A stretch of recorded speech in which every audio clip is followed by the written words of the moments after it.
Liga system. Now, this is probably the road that's going to be followed with most of the new drugs that we get. They won't be drugs that were discovered as a discovery. They are drugs that are engineered specifically for that purpose. In this case, it's a human monoclonal antibody against the rank Liga. And it works very well. It's a 6-monthly subcutaneous injection, so it's quite easily given, and it's not that expensive. So I think in the United States, it's at the moment proven to be a very popular drug. I look forward to when we will have it available in my country. Good. It is just an anti-resorbent. It's not an anabolic drug, Okay. but it seems to be fairly well targeted at the osteoclast. But obviously, if you target the osteoclast, you do have some effects on the osteoblast. So probably over time, the effect will also wean down a little bit with some antagonistic effect on the osteoblast. Good. So we have a lot of exciting drugs coming in. I don't think we have the denosumab available here. We still don't have it available in India too. So we are looking forward to having that here. Now coming to the last part of our discussion, which we will end soon now, is the, what happened here? Is the fracture reduction. Now if we have to reduce fractures, it's not working here. If we have to reduce our fractures, there are 2 or 3 things we need to do. One is to decrease the osteoporosis. We need to improve the BMD. We discussed all that. Then the second thing we have to do is decrease the risk of during a fall. So there are various suggestions given as to, we know that an older person is likely to fall. So what do you use for them? How do you reduce the impact of the fall? And there are something like hip protectors. Then you recommend that you don't keep loose carpets in the house, or people don't trip over in the dark. There are many such suggestions. Any specific suggestions any of the experts would like to give? Anything special which you feel is important? You know, things like keeping a light on in the bathroom at night, because that's one of the main times that, you know, people are groping and they Yes. fall. And then loose wires, carpets you mentioned, not walking on wet surface. And I just tell them that, you know, that they should use a cane or a walking stick, and that helps them a lot.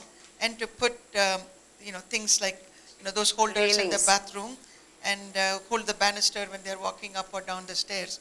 But more importantly, simple household things they do. They stand on a stool to reach something. That's the time many fracture. Or they lift a heavy pressure cooker, and then they fracture their vertebra. So a lot of this fall prevention is a lot of daily activities that don't do this, and that's when they fall and break. Meeta, anything you? I think Usha has covered that effectively in the Indian scenario, but probably I would also suggest, like you said, light in the bathroom. Always have a torch, you know, because most of our older women may not be mobile savvy, where they can switch on the light, but have a torch next to them. So the minute, and then get up slowly from the bed. So you shouldn't get up suddenly from the bed and then move out.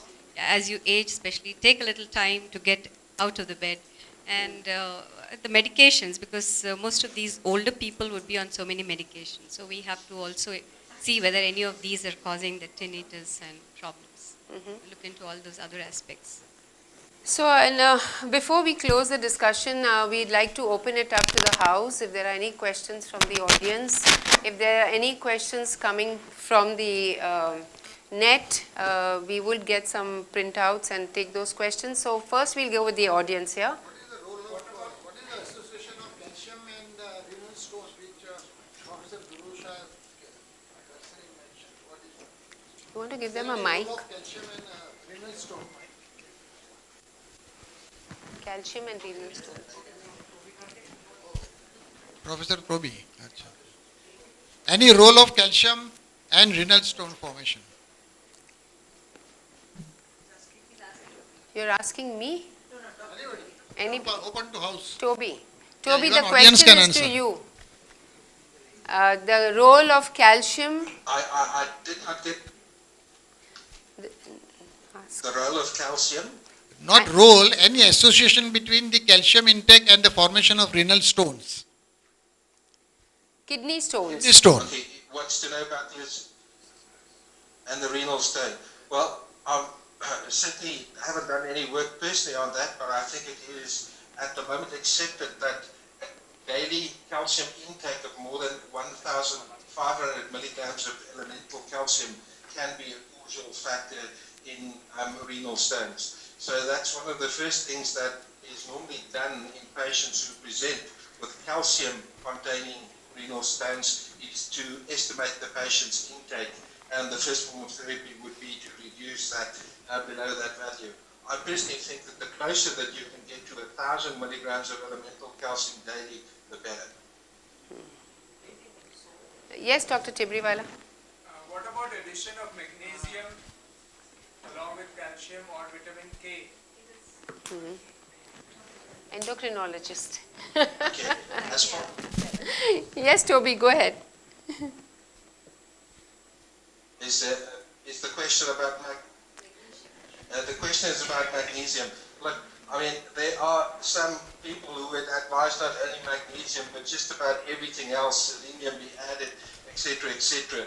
There's Come here. actually no randomized controlled data to show that the addition of anything but the minimum amount of calcium and the daily required element of calcium and vitamin D is really the only thing that you may consider to do that. I don't think that magnesium really has any independent effect on bone. Okay. Any more questions from here? Yes. Role of empirical treatment of calcium with vitamin D, particularly low resource settings, and how long could we use that? Prophylactic calcium and vitamin D in low resource settings, and for how long can you use it? Anyone wants to take that question? In post-menopausal women or all, everyone? Those who are symptomatic. You know, I'm see, vitamin D deficiency is very common in our country, and that's the only one that is symptomatic. When you have someone who is complaining of aches and pains, it's typically vitamin D deficiency. And if you take people with osteoporosis, as much as 50% or more can be osteomalacic component to the osteoporosis. So I think it's very important if they are symptomatic to treat them. And any osteoporotic patient, we must also correct their vitamin D deficiency, because you don't want to give a bisphosphonate when they are vitamin D deficient. So for those reasons, we want to correct. But in general, if you, postmenopausal women throughout, no, they have to be on calcium, vitamin D throughout their life. But just the required amount and not a full, deficiency dose. We have a lot of questions here from outside, so we'll try and rush through. A lot of calcium formulation come with isoflavone. So I want to ask whether isoflavone is having some advantage of retaining calcium in the body and preventing bone loss.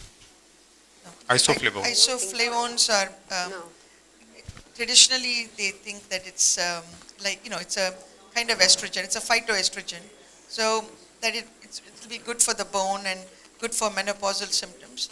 But we don't know what else effect it has on the body in the long term. So we do not recommend any isoflavones for any kind of menopausal symptom. Usha, Naina here. I just wanted to ask you that this vitamin D thing has hit the roof, Anybody and everybody is prescribing without knowing how much the patient has taken. Don't you think it's important to do the blood serum levels and then prescribe? Yeah, if you're going to treat them, then you should know their level ideally. Exactly. Ideally, but it is an expensive test. Ex- So at least a calcium, I would do at least a calcium and an albumin to make sure that we are not dealing with somebody with hyperpara, situation. So Yeah, very important. important, yeah. And I wanted to know only one thing which you said, that is 1,000 international units every day is okay, or 600 international unit for daily dose? I think about 1,000 is fine. Is fine, because now they're talking about 2,000. That's yeah, yes, every day. No, yeah, vitamin D, I think 1,000 to 2,000 because of the prevalence of deficiency. So All because right. up to 2,000 it's quite safe. So 1,000 would be ideal, but even if you're going to give 2,000, in a place like India, like Usha was saying, almost 90% of the population is vitamin D deficient for so many reasons that she has elaborated. Yeah. So you can, but 1,000 would be ideal. Up to 2,000 is quite safe. But calcium, I would like to make a mention, though the international standards say, most of the international bodies say that about 1,000 milligrams is what you need. But our ICMR says 600, at least minimum 600 to 800 of calcium, because our rural population doesn't even take 200 milligrams. Even in the urban, it's just about 300 to 400. So even if you're able to reach 600 to 800, especially in low resource settings, we instill this confidence on nutrition rather than supplement. Because just like soya isoflavones and calcium, when the soya isoflavones came in, instead of the estrogen therapy, they thought whatever the Japanese did is wonderful and their lifespan is good and the menopause is good. But then we soon realized supplement is a supplement, and what it comes with the entire form, like the nutrition, with the added value is something very different. So also like calcium coming from the natural sources would mean much more rather than the supplement alone. Thank you. Thank you so much. Yes. I just need to ask two questions. Yes, Toby. I just want to comment on the daily requirements of minimum daily requirements of vitamin D, because you guys are coming in a bit high at the expected. The internationally accepted standard, the American standard, is 600 international units, and the European one as subscribed by the IOF is 800 international units a day. And the reason the Americans stick to the 600 is that there's not been shown to be any extra fraction protection after 600. But the work of Heike Bischoff-Ferrari in Europe has shown that between 600 and 800 there's perhaps an element of the prevention of fall if you add that little bit of vitamin D. So the fight is about 600 or 800, and the 1,000 is fairly outside the normal range that is being prescribed to at the moment.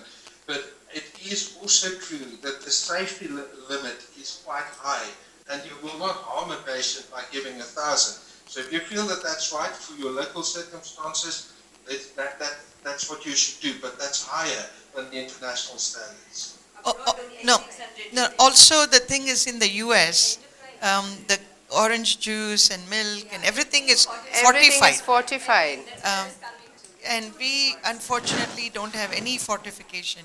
And this vitamin D deficiency is so rampant that some degree of, about 800 to 1,000 seems to work. Yeah. And the vitamin D deficiency is supposed to be also genetic. The vitamin D polymorphism, which Mitra and all showed in their study.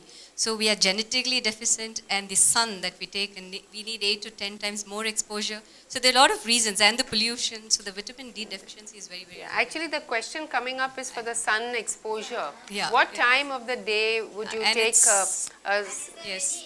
Yeah. exposure to the sun? How many minutes? And at what time of the day? Dr. 10 and Yes, very beautifully done by so Dr. between- Harinarayan, and in India, 11 to 2 is probably the ideal time, where between- most of us are indoors. So between 10 in the morning and 3 in the afternoon, any of you would like to walk around Mumbai at this time of the year? Or Chennai, no. I had a question for the Yes. experts. The two questions actually. One is, there was a mention that no injection vitamin D is to be used. So I wanted to know why. I didn't say not to be used. We I- don't use it because we have some better options. And think oral is better? Oral, it shows the same. It brings you up to that level. The injections, I guess, are okay, for someone who cannot take it, or for children who are being treated for rickets, or somebody who is from a really, far off place and they are not able to get the supplements. They're in a doctor's office, in a PHC, they have to be treated and sent off. I'm just saying, or the degree of osteomalacia. People have come in stretchers and wheelchairs with severe osteomalacia. So this oral supplementation does just fine. The 60,000 once a week, and also injection carries with it, risk of sepsis and other issues. From that point of view. And the second was the time of calcium injection. You said night. if I heard it right. Yeah? For that, they say the calcium metabolism, the bone turnover, the osteoblastic activity happens more in the night. I'm not sure whether any RCT is based on it, but this is what, and you know, when you go back to old tradition, milk is always, they say you drink your milk in the night before bedtime. So I don't know why, probably. No, Toby, do you because have there was any a explanation study for which that? said it's best absorbed in the morning before breakfast. Should be taken with breakfast. So That's that's why why I don't got we, the two we things. really don't have any. I Breakfast have or not, dinner? Milk, breakfast or dinner? or dinner. Calcium, when do you take? Can I just come and tell one important thing about calcium and renal stone if nobody is offended. Most of the renal stones are oxalate stones, more than 80 to 90%, Not the calcium. not the calcium stones. Oxalate obviously absorbs from the intestine, goes into the kidney and gets excreted out. The calcium, when it is ingested, it binds the oxalate into the It helps. intestine. And that's why the oxalate will not reach the kidney, and in fact the incidence of kidney stone will go down if you ingest regular calcium. That's good. So that is the other good side of the calcium, if taken in a moderate dose. Yeah. Any more questions in the audience? The other thought I had was about vitamin D. Vitamin D is mentioned as vitamin D, but today they say it's a hormone. So how would you define it? It's a hormone. It's a pro-hormone. It's a pro-hormone and it works in different parts of the body. And how really is vitamin D helping calcium to get into our bones?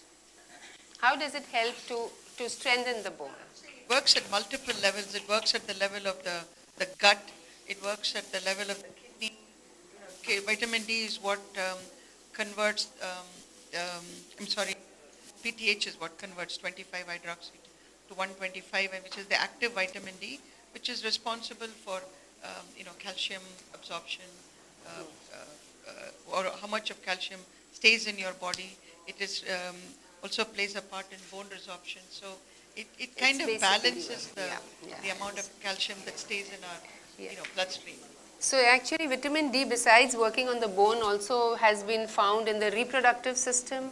It's known to affect fertility, so it acts on the eggs, it acts on the sperms, it acts at every level now. Vitamin D has been really sort of researched very heavily as a pro-hormone, and they find that it's there in almost every tissue of the body now that we are discussing vitamin D as a pro-hormone. Extraskeletal benefits. So there were some more questions. They're all on the screen. Can't read it from here. Can you expand it a little bit more? Yeah. So they've asked for which is the drug of first choice for postmenopausal osteoporosis and duration of treatment. So this was already discussed. The choice of treatment. Then the other one is role of nutrition supplements in management of osteoporosis. We discussed the nutrition supplements. What is the dose of vitamin D3 has been already discussed. As new therapy to increase osteoblastic activity. Any new therapy to increase osteoblastic activity? Toby, would you like to answer that? Yeah, there is quite a bit of work at the moment going on, and it's basically the anti-sclerostin drugs that influence a different pathway. At the moment, we are busy with a phase 3 fractured trial comparing such a human monoclonal antibody, anti-sclerostin, to the effect of a bisphosphonate, and we will probably have results available from that in about 18 months' time.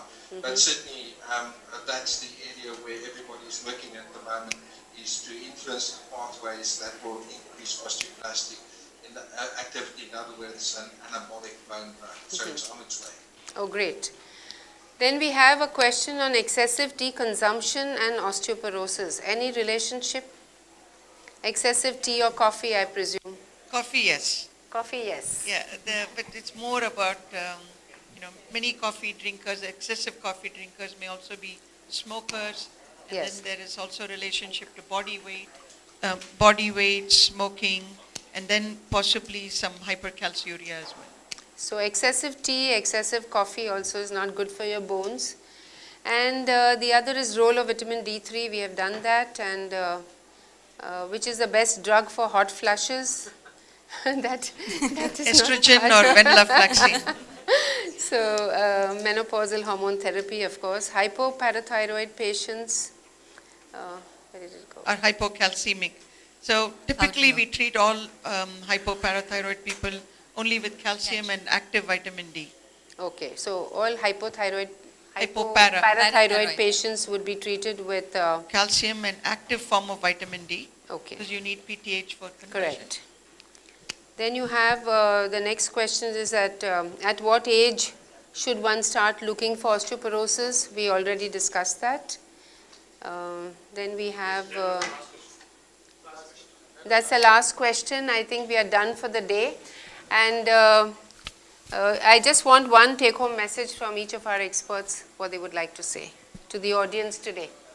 They say don't take the message at home because if your spouse, parents, they are not doctors, they are not interested. So you carry it in your brain and carry it everywhere, not only at home.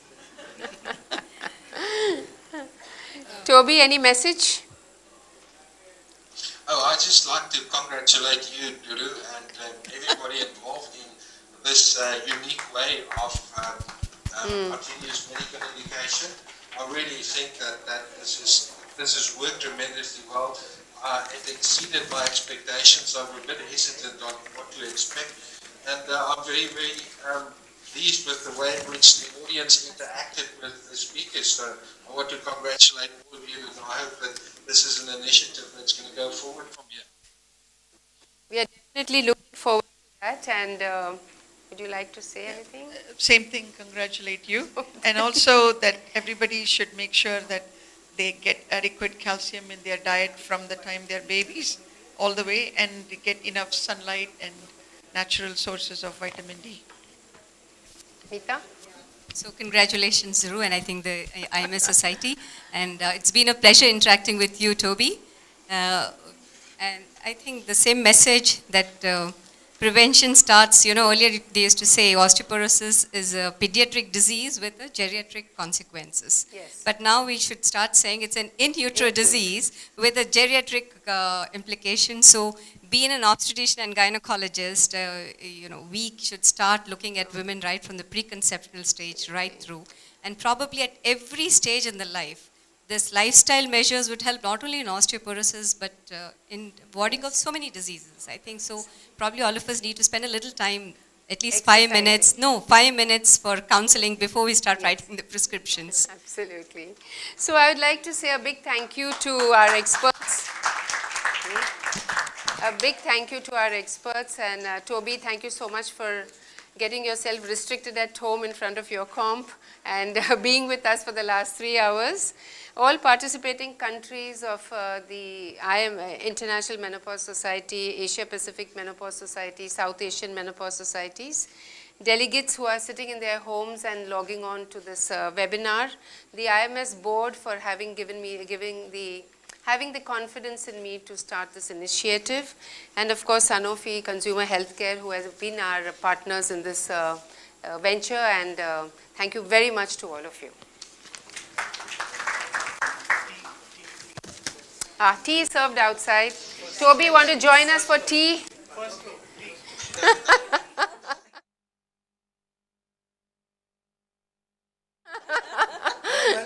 Very good. Usha madam. Okay. Thank you very much. Okay, thank you.